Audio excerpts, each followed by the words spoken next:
tried to create a situation where they can reach out to my group, to my people, to me, and I'll talk to them and spend time with them. If for no other reason, to let them know that, you know, my hand is there for them. And they can talk to me, because I get it. I understand.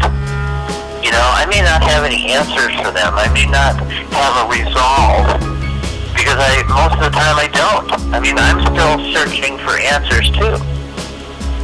But if we don't start reaching out to each other physically and letting each other speak and cry and scream at our frustration and our anger because of this disassociation from our normal world, if we don't reach out to those people, you know, we're just pushing them away. We're as bad as the bad dark side can be. We're as bad as the government if we don't allow people to you know, have some support. You know, and it's not about money.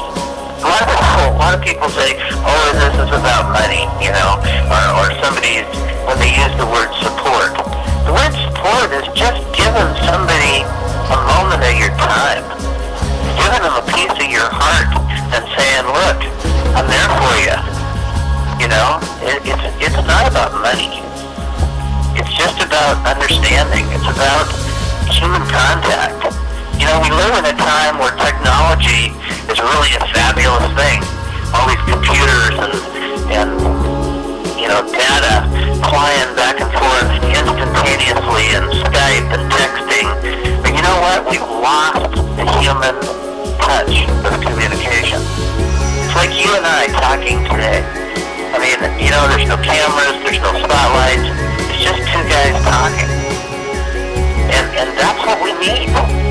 That's what we need, especially to deal with this kind of subject. Because if we lose the human side of this contact, we lost everything.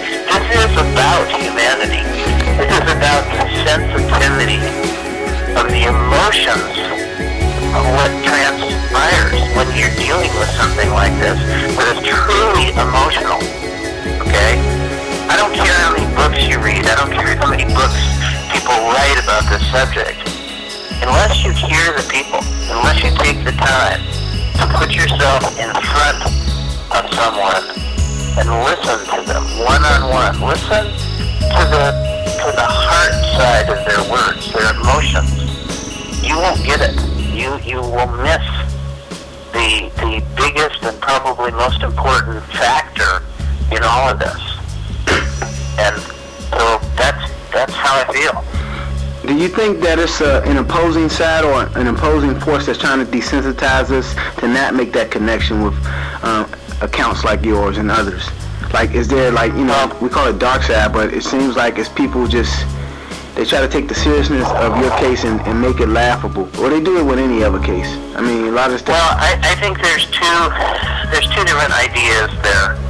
You know, regarding desensitizing or people laughing at this whole subject matter. Laughter is a mask to cover up their own fear.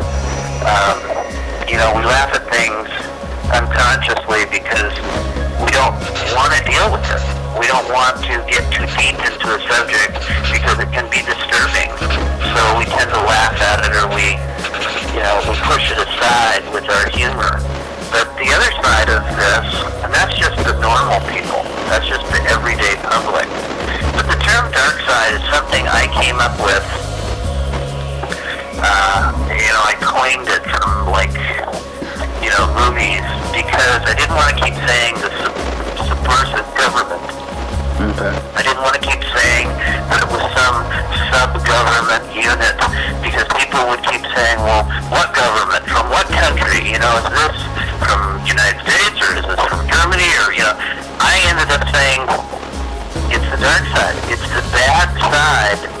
It's a bad military-style apparatus that's been in place for years and years and years to try to keep this information out of the public awareness. And that is as real as the air we breathe. It happens every day around the world to somebody who has had an experience or has started to talk about it. These people, and I use that term lightly, will come forward and force themselves into these people's lives, basically harassing them and making statements to the degree of saying that if you talk any more about this, your life is going to change forever, and we're going to make it as difficult for you as possible, for you, for your family, for your occupation, for your community. I mean, they will go down the list, and then they will do it. This is not just an idle threat. I mean, I can only speak for what I know. And I am here to tell you that I've been beaten up, I've been harassed, I've been threatened multiple times. I've been shot, I've been shot at. My team over the years have gone through hell. And I keep asking the question, for what? Because I'm talking about something? Because I shouldn't be able to talk about something that happened to me? I don't understand this. I'm angry. I'm frustrated. We've had to deal with every kind of harassment you can believe. I mean, sometimes to the degree, people have been killed in my team. And under circumstances of either trying to kidnap me or keep me from speaking or traveling to a place where they had private meetings with other heads of state. I've tried to counsel many, many people on what happened to me and what I know is going on. I didn't ask for this job. I did not look to be in this position. But I've been put in this position by the negative aspect of this. Some people say, well, why don't you just roll over and shut up? Why don't you just, stand down and go back to your normal life? First of all, I don't have a normal life. Everything I had was taken away from me. I don't have a job. I don't have a house any longer. I am basically living semi in the shadows to stay alive and stay away from being either killed or maimed. I'm so tired and so frustrated about people thinking that this is an easy life. Mm-hmm.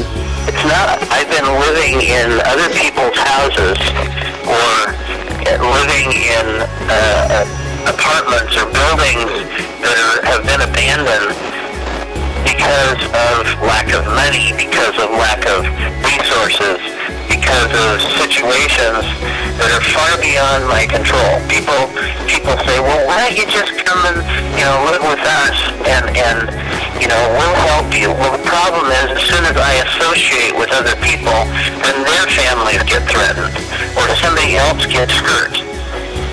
Okay? I've chosen not to hurt other people. I've chosen not to out my friends and my team who have worked so hard to protect me and to protect us. I've been put into a position where I have no choice. And I don't do this because I like the adventure or I like the anger.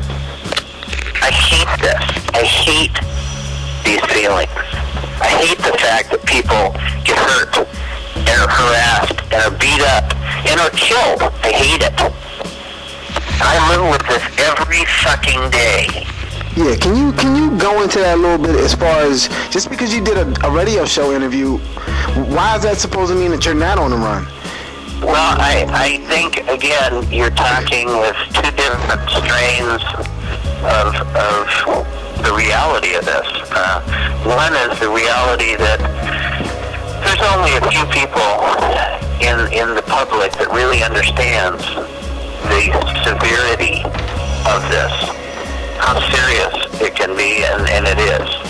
The rest of the public only sees what they hear or what's painted out there in front of them. Okay? And there's an ongoing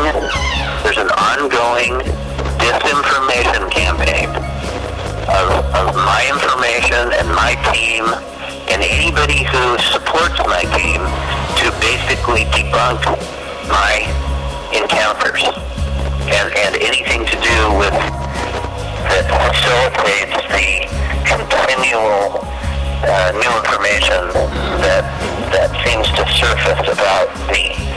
And I think the reason for that is anytime there's something credible, they have to prove to everybody, they have to make it seem that it's not credible. They have to basically throw out as much disinformation as possible to discredit anyone talking about me or anyone talking about anyone who's had a real serious physical contact encounter. That is the whole plan behind this information regarding, this subject, is to discredit it so people, the populace, the public doesn't get behind it. So nobody has an uprising. And I saw this early on.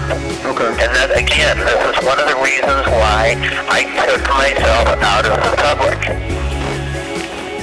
Is I just felt that there was very little value in trying to address a lot of these issues because a lot of it can't be proven after the fact. I mean, people say, who's dead? How did this happen? We haven't seen any evidence on, the mainstream news. So if it's not in the soundbite on, 60 Minutes, then it doesn't exist. Well, that's too bad because 60 Minutes is controlled because all the major media apparatus is being controlled. You see less than 1% information out there regarding the reality of what's going on about people who have had contact. And the reason is it's being controlled. I don't know how to be any more clear with people when I say information is being controlled. Everything, the only thing I can draw a reference to that people understand is John Kennedy, when he was assassinated. All the information was controlled. And then a huge smokescreen was put up to try to provide the public with an answer that they could digest so that they would basically be tranquilized back into believing in their government. I got you. And I just think the same situation is here. It's with this subject too. Anybody who has had contact with intelligent extraterrestrial or extra-dimensional life is basically a target for ridicule and disinformation so that his credibility is debunked, so that people will not look at him or his information. That's what's happened to me. That's what happens with almost everyone who has come forward in the last 75 years. I'm not the only case. I am not the only one. I'm just somebody who had more physical evidence than anybody else. And most of the time, the debunkers don't even go after the evidence. They go after just me. Personal. It's personal character assassination that seems to turn the public off first. And once they're turned off about your personality or the person who is giving the information, once you assassinate the messenger, then people don't even look at the evidence. And that's a shame. It's too bad that humans